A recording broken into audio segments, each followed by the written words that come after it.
இலங்கைக்கான அமெரிக்க தூதுவர் ஜூலி சங் கிட்டடியில் யாழ்ப்பாணம் போனவா. அப்படி போன இடத்துல எங்களுடைய தமிழ் அரசியல் கட்சிகளுடைய தலைவர்களை சந்தித்து பேச்சுவார்த்தை நடத்தினவா. அந்த பேச்சுவார்த்தைக்கு பிறகு கொழும்புக்கு போயிட்டு ஒரு அழாத குறையாக ஒரு அறிக்கை விட்டிருக்கிறா. அந்த அறிக்கையில் என்ன சொல்லப்பட்டிருக்கு அது உட்பட பல செய்திகளை இந்த காணொளியில் பார்க்க போகின்றோம். வாங்க காணொளிக்குள் போகலாம். அமெரிக்க தூதுவர் ஜூலி சங் கிட்டடியில் யாழ்ப்பாணம் போயிட்டு எங்களுடைய தமிழ் அரசியல் கட்சிகளுடைய தலைவர்களையும் பாராளுமன்ற உறுப்பினர்களையும் சந்தித்து பேச்சுவார்த்தை நடத்தினவா. அந்த பேச்சுவார்த்தையில் கலந்து கொண்டாக்கள் ஆளாளுக்கு ஒரு கருத்தை சொன்னதால் இவர் ஒரு கருத்தை சொல்லி அவர் ஒரு கருத்தை சொல்லி அந்த மனசியை குழப்பி விட்டதால் அவள் கொழும்புக்கு போய் அழாத குறையாக ஒரு அறிக்கை விட்டுருக்கிறா. என்னென்னு சொன்னால், தமிழ் கட்சிகள் ஒற்றுமைப்பட்டால் மட்டும்தான் எங்களால் ஏதாவது செய்ய முடியும், எங்களால் குரல் கொடுக்க முடியும், நாங்கள் ஏதாவது உதவி செய்ய முடியுமே தவிர இப்படி நீங்கள் ஆளாளுக்கு சண்டை பிடிச்சு கொண்டு முரண்பட்டு கொண்டு இருந்தீங்கன்னு சொன்னால், ஆளாளுக்கு ஒவ்வொரு கருத்தில் இருந்தீங்கன்னு சொன்னால் எங்களால் எதுவுமே செய்ய முடியாதுன்னு சொல்லி அமெரிக்கா கையை வச்சிருக்கு. இதே மாதிரி ஒரு சம்பவத்தை இதுக்கு முதல் எங்கேயே கேள்விப்பட்ட மாதிரி இருக்கு என்று சொல்லி நீங்கள் கேட்குறது எனக்கு விளங்குது.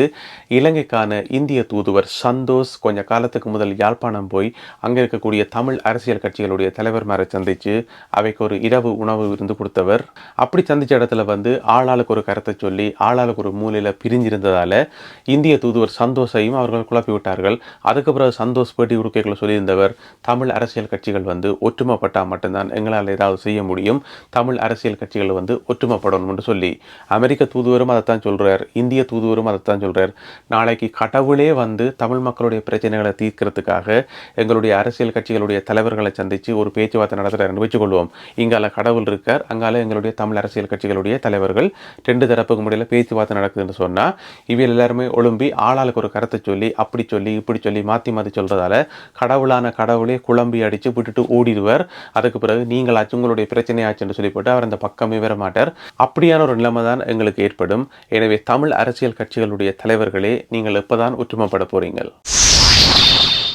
வெளிநாட்டு வர்த்தகர் ஒரு ஆளுக்கு கொழும்பு உயர் நீதிமன்றம் 365 மில்லியன் ரூபாய் குற்றப்பணம் அறவிட்டிருக்கின்றது. அவர் சட்டவிரோதமான முறையில் ரத்தினக்கல் வணிகத்தில் ஈடுபட்டவராம் இலங்கையில். அதன் மூலம் இலங்கையிலிருந்து சட்டவிரோதமான முறையில் ரத்தின கற்களை வெளிநாட்டுக்கு அனுப்புகிற முயற்சியில் ஈடுபட்டவராம். அவர் மேலே வழக்கு தொடுக்கப்பட்டு இப்போ அவருக்கு 350 மில்லியன் ரூபாய் குற்றப்பணம் அறவிட்டிருக்கிறது கொழும்பு உயர் நீதிமன்றம் நேற்று.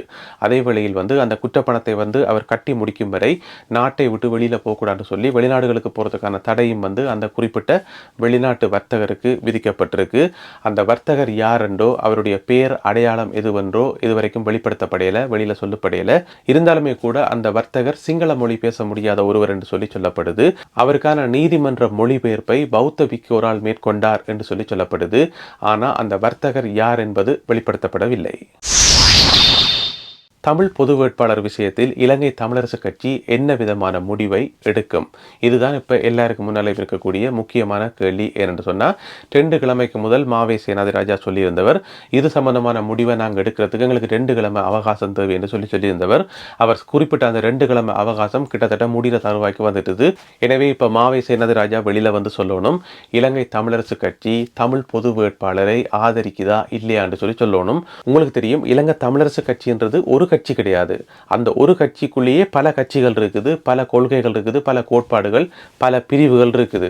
எனவே இலங்கை தமிழரசு கட்சியினுடைய எந்த அணி என்ன முடிவு எடுக்கும், இந்த அணி என்ன முடிவு எடுக்கும், அந்த அணி என்ன முடிவு எடுக்கும்ன்றது மிகப்பெரிய ஒரு குழப்பம்.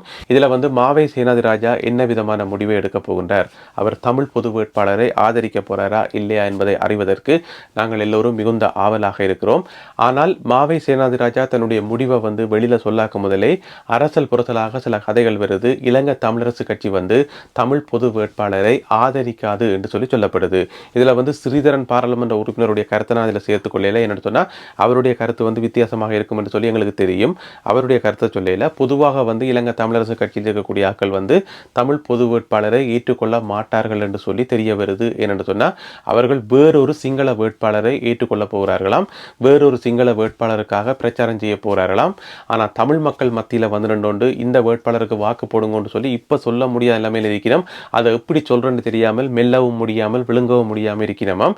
அதை இப்போ சொல்லி தமிழ் மக்கள்கிட்ட நல்லா ஏச்சு வாங்க வேண்டியிருக்கும், தமிழ் மக்கள்கிட்ட அடி வாங்க வேண்டியிருக்குன்றதால அதை வெளியில் தைரியமாக சொல்ல யாருக்குமே துணிச்சல் இல்லையாம். அதனால் வந்து கொஞ்சம் கொஞ்சமாக மறைமுகமாக சொல்லி அப்புறம் கடைசியில் ஒரு கட்டத்தில் சொல்லுவோம் என்ற ஒரு முடிவில் இருக்கிறோமாம்.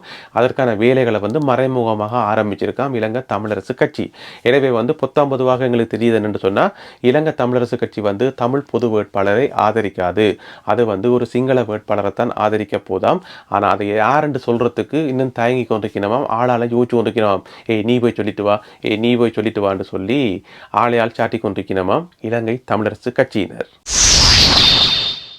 போரிலே கொல்லப்பட்ட தங்களுடைய உறவுகளை நினைவு கூறுகின்ற உரிமை தமிழ் மக்களுக்கு இருக்குன்னு சொல்லி ஜனாதிபதி ரணில் விக்ரமசிங்கே சொல்லியிருக்கிறாராம் என்று சொன்னால் எங்கே சொல்லியிருக்கார்? அவர் அதை அறிக்கை விட்டாரா? ஊடகங்களில் வந்து பேசினவரா? வீடியோவில் வந்து பேசினவரா? அல்லது ஜனாதிபதி செயலகத்திலேருந்து அறிக்கை வந்ததான்னு கேட்டால் அப்படியெல்லாம் இல்லையாம். யாரோ ஒரு ஆளுக்கு ஃபோன் பண்ணி ரகசியமாக காதுக்குள்ளே சொன்னவராம். பொதுவாக நீங்கள் பார்த்தீங்கன்னு சொன்னால் ஜனாதிபதி நாட்டு மக்களுக்கு ஒரு அறிவித்தலை விடுறாருன்னு சொன்னால் ஒன்றில் பாராளுமன்றத்தில் உரையாற்றலாம், அல்லது ஜனாதிபதி செயலகத்திலேருந்து அறிக்கை விடலாம், அல்லது ஊடக சந்திப்பில் கதைக்கலாம். இப்படி எத்தனையோ முறைகள் இருக்குது. சாதாரணமாக ஜனாதிபதி நாட்டு மக்களுக்கு ஒரு தகவலை சொல்லணும்னு சொன்னா ஜனாதிபதி செயலகத்தில் இருந்து ஒரு அறிக்கை ஒன்று வரும். அந்த அறிக்கைக்குள்ள ஜனாதிபதியின் கையெழுத்து இருக்கும். அந்த அறிக்கையை வந்து எல்லா ஊடகங்களும் பிரசுரிக்கும், எல்லா பத்திரிகைகள், எல்லா தொலைக்காட்சி, எல்லா இடம் அந்த அறிக்கை வெளியிடப்படும். உடனடியாகவே வந்து நாட்டு மக்களுக்கு ஜனாதிபதி இப்படி சொல்லியிருக்கிறார் என்று சொல்லி தெரிய வரும். ஆனா இந்த அறிக்கையை மட்டும், அதாவது போரில் கொல்லப்பட்ட உறவுகளை நினைவு கூறுகின்ற உரிமை தமிழ் மக்களுக்கு உண்டு என்று சொல்லப்படுற இந்த அறிக்கையை மட்டும் அவர் ஜனாதிபதி செயலகத்தினுடைய உத்தியோகபூர்வமான கடித தலைப்பில் வெளியிடாமல், உத்தியோகபூர்வமாக ஊடக சந்திப்பில் சொல்லாமல், ரகசியமாக மன்னாரில் இருக்கக்கூடிய பாராளுமன்ற உறுப்பினர் சார்ல்ஸ் நிர்மலநாதனுக்கு போன் பண்ணி ரகசியமா சொன்னவராம். என்ன ஐ லவ் யூவா சொல்றாரு, எதுக்கு இவ்வளவு ரகசியமா சொல்றீங்க, இதை பகிரங்கமா சொன்ன என்ன? இதுல இருந்தே விளங்குது இது ஒரு கபட நாடகம் என்று சொல்லி. தமிழ் மக்களுக்கு ஒரு முகத்தை காட்டுறது, சிங்கள மக்களுக்கு ஒரு முகத்தை காட்டுறது காலங்காலமாக எல்லா சிங்கள அரசியல்வாதிகளும் செய்து கொண்டு வர ஒரு விஷயம்தான். ரணில் விக்ரமசிங்கவும் அதே விஷயத்தை தான் சொல்லியிருக்கார். இந்த செய்தி வந்து 1-2 தமிழ் பத்திரிகைகளில் மட்டும்தான் வந்திருக்கு. ஏன்னு சொன்னால் தமிழ் பத்திரிகைகளை வந்து சிங்கள மக்கள் வாசிக்க மாட்டேன், அவைக்கு தமிழ் வாசிக்க தெரியாது. எனவே இந்த கருத்து வந்து சிங்கள மக்கள் மத்தியில் போய் சேராது. அப்போ தமிழ் மக்களுக்கும் ஒரு கருத்தை சொல்லியாச்சு, அதே நேரம் அது சிங்கள மக்களுக்கும் தெரியாத மாதிரி பார்த்து கொண்டாச்சு. அதாவது ஒரே கல்லில் வந்து 2 மாங்க அடிச்சாச்சு. இதுதான் ரணில் விக்ரமசிங்கே அவர்கள் செய்து வச்சுக்கிற வேலை. உண்மையிலேயே வந்து ரணில் விக்ரமசிங்கே சார்ல்ஸ் நிர்மலநாதனுக்கு போன் பண்ணி இந்த மாதிரியான விஷயங்களை சொன்னாரா இல்லையான்னு வடிவாவே தெரியாது. இது சார்ல்ஸ் நிர்மலநாதன் சொன்னாராம் என்று சொல்லி ஒரு பத்திரிகையில் இந்த செய்தி வந்திருக்குது. அது எதுக்கு ரணில் விக்ரமசிங்கே எவ்வளோ ரகசியமாக எவ்வளோ சீக்கிரட்டாக அவருக்கு சொல்லணும்? அது ஒரு பகிரங்கமாகவே சொல்லலாமே. சிங்கள மக்களும் பார்க்கத்தக்கனையாக நாட்டில் உள்ள எல்லாரும் பௌத்த பிக்குகள், அடிப்படைவாதிகள், சிங்கள பேரணவாதிகள் இவை எல்லாருமே பார்க்கத்தக்கனையாக ஜனாதிபதி செயலகத்திலிருந்து பொதுவான ஒரு அறிக்கையில் சொல்லலாமே, இப்படி தமிழ் மக்களுக்கு நினைவு கூற உரிமை இருக்குன்னு சொல்லி. நீங்கள் கில்மிசா விரைக்குள்ள கில்மிசாவுக்கு ஒரு அறிக்கை ஒன்று விட்டீங்க, கில்மிசாவை பாராட்டி. அது வந்து எல்லா பத்திரிகைகளையும் வந்தது, சிங்கள பத்திரிகைகளையும் வந்தது. அதே மாதிரி ஒரு பகிரங்க அறிவித்தல விட வேண்டியது தானே. முள்ளிவாய்க்காலில் கொல்லப்பட்ட உறவுகளை நினைவு கூறத்துக்கு தமிழ் மக்களுக்கு உரிமை இருக்குன்னு சொல்லி. அதிலேயும் தயக்கம். இதுல இருந்தே விளங்குது எப்படி நேர்மை இல்லாத ஆக்கள் என்று சொல்லி. தமிழ் மக்களுக்கு ஒரு முகம், சிங்கள மக்களுக்கு ஒரு முகம். கரகாட்டக்காரன் படத்தில் ஒரு காமெடி ஒன்று இருக்குது. கவுண்டமணி செந்தில்ன்ற ஒரு காமெடி உண்டு. ஒரு பழைய அம்பாசிடர் காரை தள்ளி கொண்டு போவினோம். அப்படி தள்ளி கொண்டு போய்க்குள்ள அவியல் கதைப்பினம் என்னென்னு சொன்னால், இந்த காரை வந்து நாங்கள் வச்சிருக்கிறோம், இந்த காரை வச்சிருந்த சொப்பன சுந்தரிய என்று சொல்லி கதைப்பினம். மிச்சத்தை நான் சொல்ல விரும்பல. அதே மாதிரி தான் எங்களோட சம்பந்தர் இருக்காரு தானே, அந்த சம்பந்தருடைய அந்த லெட்டர் ஹெட் இருக்குது தானே, அந்த உத்தியோகபூர்வமான கடிதங்கள் எழுதுகிற லெட்டர் ஹெட், அந்த லெட்டர் ஹெட்டையும் அவருடைய அந்த ரப்பர் ஸ்டாம்பையும் இப்போ யார் வச்சுக்கிறன்றது தான் பெரிய ஒரு கேள்விக்குறி. என்னென்னு சொன்னால், இப்போ அண்மை காலமாக பார்த்தீங்கன்னு சொன்னால் ஒரு 2-3 நாளாக சம்பந்தர் பேரில் வந்து நிறைய அறிக்கைகள் வருது. சம்பந்தர் அப்படி சொன்னார், சம்பந்தர் இப்படி சொன்னார், சம்பந்தர் ரணில் விக்ரமசிங்கவை கண்டிச்சிட்டார், சம்பந்தர் வந்து ரணில் விக்ரமசிங்கவுக்கு இறுதி எச்சரிக்கை விடுத்திருக்கிறார், சம்பூர் கைதுகளை பற்றி சம்பந்தர் கண்டிச்சிருக்காருன்னு சொல்லி எக்கச்சக்கமான அறிக்கைகள் வருது சம்பந்தர்கிட்ட பேரில். எனவே வந்து இதெல்லாமே வந்து உண்மையிலேயே சம்பந்தர் தான் எழுதுறாரா, அல்லது சம்பந்தருடைய பேரை பயன்படுத்தி கொண்டு வேறு யாரோ எழுதி போட்டு கீழே அந்த ரப்பர் ஸ்டாம்ப் எடுத்து குத்தினமான்னு சொல்லி இப்போ மிகப்பெரிய கேள்விக்குறியாக இருக்குது. அதாவது சுருக்கமாக சொல்ல போனால், சம்பந்தர் அவர்களை வந்து இலங்கை அரசாங்கம் வச்சிருக்குது. சம்பந்தருடைய அந்த லெட்டர் ஹெட்டையும் ரப்பர் ஸ்டாம்பையும் வந்து இப்போ யார் வச்சிருக்கிறது? நல்லது அன்பான உறவுகளை, இன்றைக்கு அவ்வளவு தான் செய்திகள். இந்த செய்திகள் பற்றி உங்களுடைய கருத்துக்களை மறக்காமல் கீழே எழுதுங்கள். மீண்டும் மற்றொரு பதிவில் சந்திப்போம். நன்றி, வணக்கம்.